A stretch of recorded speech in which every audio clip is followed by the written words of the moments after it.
Hello students, welcome to my YouTube channel Tomar classes for PCM. मैं नरेंद्र तोमर आपके साथ फिर दोबारा से एक नए टॉपिक के साथ, जिसमें हम त्रिकोणमिति के जो पुरानी वीडियो में रह गए हैं वो फॉर्मूले इस वीडियो में पढ़ेंगे। तो अगर आपको मेरी वीडियो पसंद आए तो इसे लाइक करना, शेयर करना और सब्सक्राइब करना, क्योंकि मेरा जो मेन एम है वो अपनी वीडियो को सभी लोगों तक पहुंचाना है, जिससे लोगों को ज़्यादा से ज़्यादा किसी टॉपिक के बारे में नॉलेज हो सके। तो एक बार मन लगाकर सभी दिशाओं से अपना कंसंट्रेशन हटाकर मेरी वीडियो की तरफ आकर्षित अपना आकर्षण बढ़ाइएगा और शायद ये वीडियो आपको ज़्यादा से ज़्यादा समझ में आएगी। तो देखो, कल हमने जो पढ़ा था वो दो सर्वसंख्याओं के बारे में पढ़ लिया था। अगर आपको ये मन में जिज्ञासा है कि कौन सी वो दो सर्वसंख्याएं, तो वो आप वीडियो को, मेरी पहली वाली वीडियो को देख सकते हैं और फिर आगे हम यहाँ से शुरू करते हैं। तीसरी सर्वसंख्या होती है सर्वसंख्या नंबर 3। सर्वसंख्या 3 क्या होती है? सर्वसंख्या 3 होती है सर्वसंख्या नंबर 3। ये त्रिकोणमिति का ही टॉपिक है, मतलब जिसके बारे में हमें जानकारी लेना अति आवश्यक था 10th क्लास की। तो देखिएगा, सर्वसंख्या तीसरी क्या कहती है? सर्वसंख्या तीसरी कहती है 1 प्लस कॉट स्क्वायर थीटा बराबर कोसेक स्क्वायर थीटा। मतलब जो 1 प्लस कॉट स्क्वायर थीटा की वैल्यू होती है वो कोसेक स्क्वायर थीटा के बराबर होती है। यहां से यदि हम 1 की वैल्यू निकालें तो कॉट स्क्वायर थीटा प्लस का है, उसे बराबर से उधर भेजना पड़ेगा, तो 1 बराबर आ जाएगा cosec square theta minus cot square theta. मतलब ये 1 की वैल्यू हो गई। और भी यदि यहां से हम कोसेक थीटा की वैल्यू निकालें तो कोसेक थीटा, देखो कोसेक स्क्वायर थीटा बराबर है 1 प्लस कॉट स्क्वायर थीटा, और हमें निकालनी है कोसेक थीटा की वैल्यू, तो स्क्वायर बराबर से उधर जाएगा तो ये पहुंच जाएगा रूट में, तो ये रूट में 1 plus cot square theta. Cosec theta की वैल्यू आ गई रूट में 1 प्लस कॉट स्क्वायर थीटा। हमें बल्कि 1 की वैल्यू भी मालूम पड़ गई कॉट और कोसेक के रूप में, और हमें कोसेक थीटा का फॉर्मूला भी मालूम पड़ गया कॉट के रूप में। अब हम बात करते हैं कॉट का फॉर्मूला कोसेक के रूप में क्या होता है, तो आगे इसी सर्वसंख्या से करते हैं। देखो, कॉट स्क्वायर थीटा मतलब 1 प्लस कॉट स्क्वायर थीटा बराबर होता है कोसेक स्क्वायर थीटा। अब यदि हम कॉट स्क्वायर थीटा को इधर ही रखें तो ये हो जाएगा कोसेक स्क्वायर थीटा, ये प्लस के 1 है, बराबर से उधर जाएंगे तो माइनस के 1, और यहां से यदि कॉट थीटा निकालें तो अंडर रूट में कोसेक स्क्वायर थीटा माइनस 1।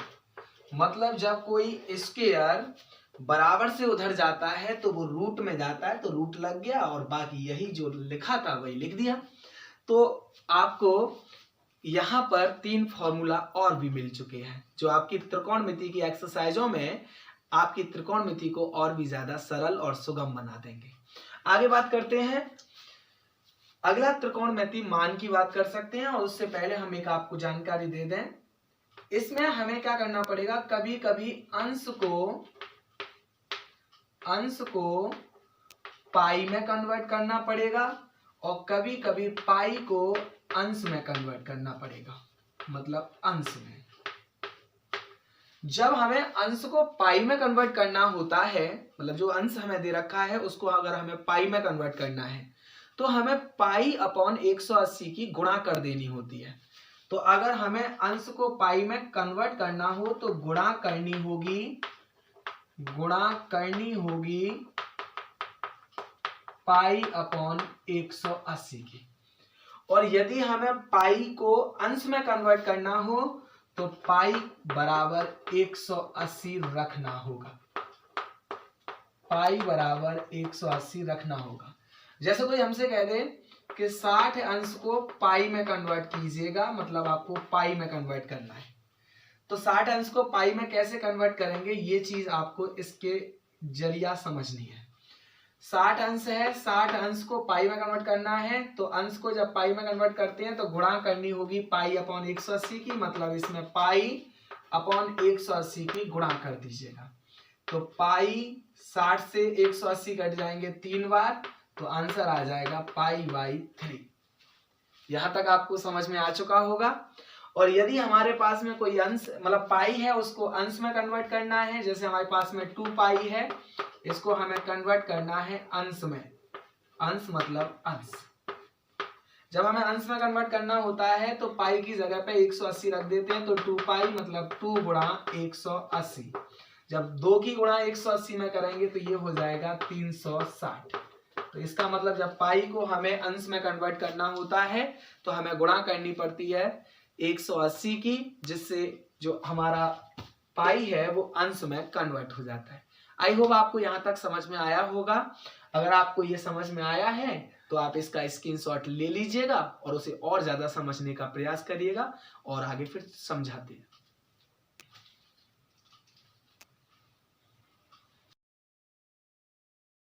तो अब चलते हैं त्रिकोणमितीय मान ज्ञात करने के लिए। ये मान आपके लिए इस एक्सरसाइज के माध्यम से बहुत ज्यादा इंपॉर्टेंट है, मतलब इन मानों को ज्ञात करना अति आवश्यक है और उसको जानना भी अति आवश्यक है। तो देखते हैं कैसे निकालते हैं। हम टेबल बनाते हैं। एक टेबल बहुत आसानी से आप याद करोगे। देखो यहां पर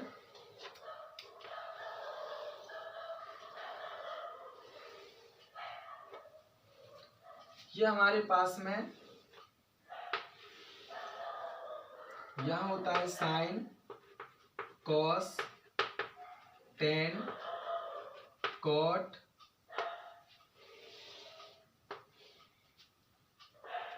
सेक, कोसेक। ये हमारे पास में मान। ये थीटा 0 अंश, 30 अंश, 45, 60 और एक का कर लीजिएगा 90। देखिएगा 0, 30, 45, 60 और 90। ये साइन की वैल्यू, ये कॉस की वैल्यू, ये टेन की वैल्यू, ये कॉट की वैल्यू और ये सेक की वैल्यू और ये कोसेक की वैल्यू। अब देखते हैं, जैसे हमें अगर टेबल बनानी है, मतलब इनके मान ज्ञात करने हैं, तो कैसे ज्ञात करेंगे। बड़ी आसानी से ज्ञात कर सकते हैं। वो कैसे, देखिएगा। सिर्फ एक मान ज्ञात करने के लिए, जैसे हमें साइन की वैल्यू ज्ञात करनी है, तो आपको लिखना होगा 0, 1, 0, 1, 2, 3 और 4 और सबके अपॉन में 4 लिखना होगा। 4 इसके अपॉन, 4 इसके अपॉन, 4 इसके अपॉन, 4 इसके अपॉन और 4 इसके अपॉन, और सब पे रूट चढ़ा देना होगा। ये रूट चढ़ा दिया। अब देखिएगा, अगर 0 में हम 4 का भाग देंगे तो आंसर आएगा 0, और 0 का रूट से बाहर निकालेंगे तब भी आंसर होगा 0। 1 में से 1 बाहर आ जाएगा रूट से, और 4 को अगर रूट से बाहर निकालना है तो 4 को लिख सकते हैं हम 2 गुणा 2, मतलब 2 बाहर आ जाएंगे, मतलब 1/2। 2 अंडर रूट 2 बाहर आ नहीं सकते हैं, लेकिन 4 में से 2 बाहर आ जाएंगे। लेकिन एक चीज याद रखिएगा, अंडर रूट 2 से 2 अंडर रूट 2 बार कट जाते हैं, तो ये बात हो जाएगी 1/√2। आगे 3 बाहर आ नहीं सकते, मतलब अंडर√3, और 4 में से 2 बाहर आ जाएगा। 4 में से 2 बाहर आ जाएगा, और फिर नीचे भी 4 में से 2 बाहर आ जाएगा। 2 से 2 1 बार, मतलब पहले वाले की वैल्यू 0, मतलब ये 0। दूसरे वाले की वैल्यू 1/2। तीसरे वाले की वैल्यू 1/√2। चौथे वाले की वैल्यू अंडर√3/2 और लास्ट वाले की वैल्यू 1। यहां तक आपने निकाल लिया। अब देखिएगा, बड़ा आसान था ना। पहले 0 रखा, फिर 1 रखा, फिर 2 रखा, फिर 3 रखा, फिर 4 रखा, फिर सभी के नीचे 4 रखा, फिर सभी को अंडर रूट में ले लिया। अब देखो 0 में 4 का भाग देंगे तो आंसर 0 होता है, तो पहली वैल्यू 0 हो गई।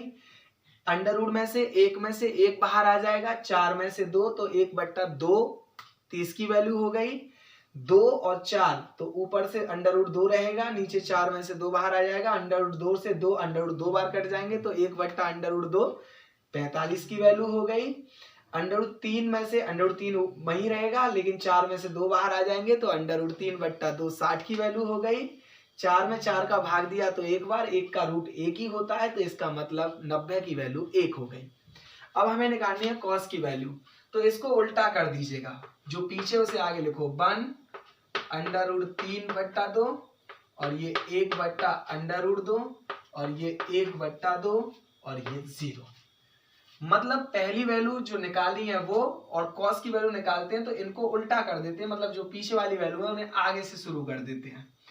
tan की जब वैल्यू निकालते हैं तो इसको इसका इसमें भाग दे देते हैं, मतलब जो लिखा है उसी का ऐसे भाग दे देते हैं, ऐसे करके। ये सबका सम है। 1 का 0 में भाग देंगे तो आंसर आ जाएगा 0। इसका इसमें भाग देंगे तो 2 से 2 कट जाएगा, 1/√3, तो मतलब ये हो जाएगा 1/√3। ये दोनों एक जैसे, दोनों एक जैसे भाग देंगे तो एक बार चला जाएगा, 2 से 2 कट जाएगा, केवल √3/1 बचेगा, 1 का भाग देंगे तो √3। 1 में जब 0 का भाग देते हैं तो आंसर हमेशा 1 में 0 का भाग देते हैं तो अनंत आता है। मतलब अनंत मतलब जिसको हम परिभाषित नहीं कर सकते हैं, मतलब अपरिभाषित। यहां तक समझ में आ गया। tan से जब cot की वैल्यू निकालते हैं तो उल्टा कर देते हैं, ये अनंत, ये √3, ये 1 और ये 1/√3 और ये 0। यहां तक वैल्यू निकाल ली। उसके बाद में sec की वैल्यू निकालते हैं, तो sec की वैल्यू निकालने के लिए cos को उल्टा करते हैं। मतलब sec और cos में रिलेशनशिप होता है, मतलब sec की वैल्यू निकालेंगे तो cos को उल्टा कर दीजिएगा। उल्टा का मतलब उल्टा, तो देखिएगा 1 का उल्टा करेंगे मतलब उसके बट्टे में 1 मान सकते हैं, उल्टा करेंगे तो भी 1 ही रहेगा। इसको उल्टा करेंगे तो 2/√3, इसको उल्टा करेंगे तो √2/1 मतलब √2, इसको उल्टा करेंगे तो 2 और इसको उल्टा करेंगे तो इन्फिनिटी। अब उल्टा कर देंगे कोसेक की वैल्यू निकालने के लिए, तो ये इन्फिनिटी, ये 2 और ये √2 और ये 2/√3 और ये 1। यहां तक आपको पूरी टेबल समझ में आई होगी। आई होप आपको पूरी तरह से टेबल समझ में आई हो, तो मेरी वीडियो को लाइक करना, सब्सक्राइब करना और शेयर करना, क्योंकि मैं ऐसी छोटी छोटी वीडियो आपके लिए लाता रहूंगा जो आपके भविष्य में आपके काम आएगी, आपकी त्रिकोणमिति को और भी आसान बनाएगी। तो नेक्स्ट दिन जब वीडियो लेके आएंगे तो उसमें हम अपनी एक्सरसाइज को सॉल्व करेंगे। तो जब तक के लिए नमस्कार।